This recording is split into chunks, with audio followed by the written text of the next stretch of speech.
All right, welcome to this quick video about troubleshooting your Chromebook or Google Apps for Education. Basically, we're intending to help you with any issues you may have with your Chromebook. The first line of defense, if something is not working correctly, maybe you're in a Google document or Google Meet or Google Classroom, it's just not acting correctly. The first and easiest is just to refresh. The web application then will go out and get a new version of it and possibly fix all your problems, no trouble at all.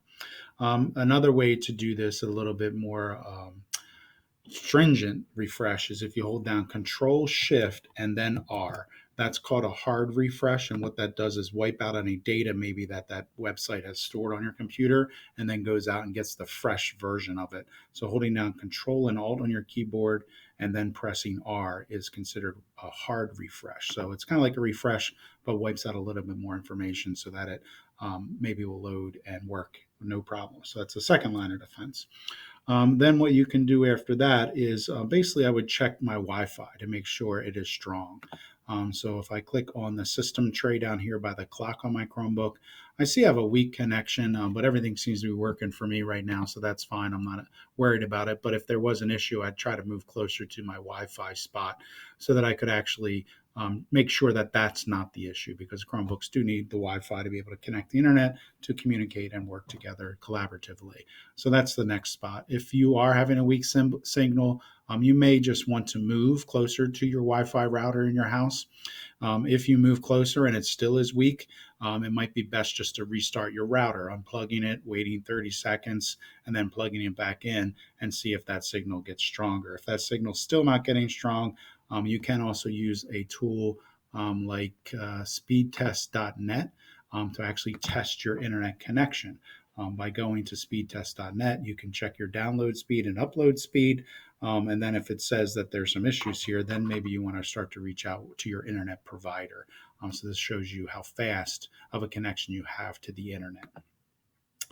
So once you decided that, okay, it's not the Wi-Fi or those issues have been resolved, another area that a lot of students should check then, and parents, is going back down into that system tray, clicking on the clock, and then going up into the settings gear of the Chromebook. So again, going to the clock, clicking on it, going to the gear that's up here. When I go to that, it goes to the settings of my Chromebook, like what Wi-Fi connection I'm on. I can check what network I'm connected or add a new one. So there's lots of resources over here, but really what we want to look at here is the About Chrome OS menu selection. And what you're going to do is just check for an update. If your Chromebook's up to date, it'll do just like it did to mine. It says your Chromebook's up to date. If not, it'll actually go out and download the latest and greatest version of the Google Chrome operating system, Chrome OS. And then once it finishes updating, it'll say restart to update. A lot of students just close the laptop lids when they're finished with them, and they never actually restart their Chromebook. So Chromebooks cannot apply an update without being restarted. So if you never restart or turn off and back on your Chromebook, it'll never apply an update. The updates just make your Chromebook work better. So once it does download, you'll want to turn off your Chromebook by hitting shutdown. And then once the screen goes black, that means the Chromebook is off and you can close the lid. Let it rest for like 30 seconds and then reopen the lid to restart the Chromebook, and it should start up in about 8 to 10 seconds. Log back in, go to those websites and see if they're working again. If restarting the Chromebook or applying an update works, that's great. If not, we can keep moving on down the line here on what we need to check for next. If for any time your Chromebook just freezes and nothing works, you can't even move the mouse, everything's just frozen, what you want to do is hold down the power button on your Chromebook for probably 10 to 30 seconds. So at the top right of your keyboard is your power button. You want to click and hold that for a while. And then once it does make the Chromebook turn off, again, just close the lid for about 30 seconds, let it rest, and then turn it back on again. If you are a K or 1 student and have a silver device, the power button is on the side of it. It looks like a little silver button, so that's the only difference there. That's called a hard restart, if you will. All right, so once you've tried restarting and tried to check for an update and it's still not working well, we do have an extension called Toggle extensions on or off. I can't click this now, otherwise it'll stop me from recording. But basically, when you click this, it turns all your extensions off, and then you can refresh the page you're on to see if that fixed it. If it did, that means one of your extensions is messing around with that particular website of working. So extensions generally aren't made by Google. Google does have some extensions, but a lot of times students will install third-party extensions that mess around with the website. So when you turn them off and on and it's working, that probably means there's an extension is being the cause. So for example, I can come over to this extension if I think, okay, this might be it. I can two-finger click on it on a Chromebook or right-click on a PC, and I can actually remove that extension from my Chrome browser, and then I can refresh and see if that was the culprit. Google has this little puzzle piece here to manage your extensions. So here's all your extensions in a list. You can pin them up into the extension area. You kind of see them moving up top there, or if you don't want to see them, you can unpin them.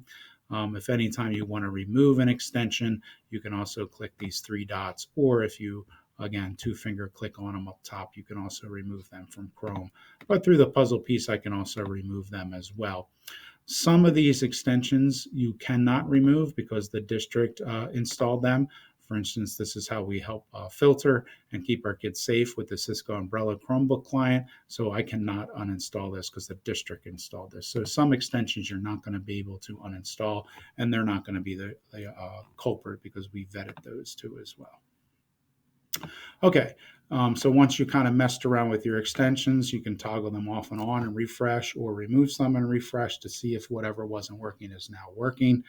That's kind of the next line of defense for you.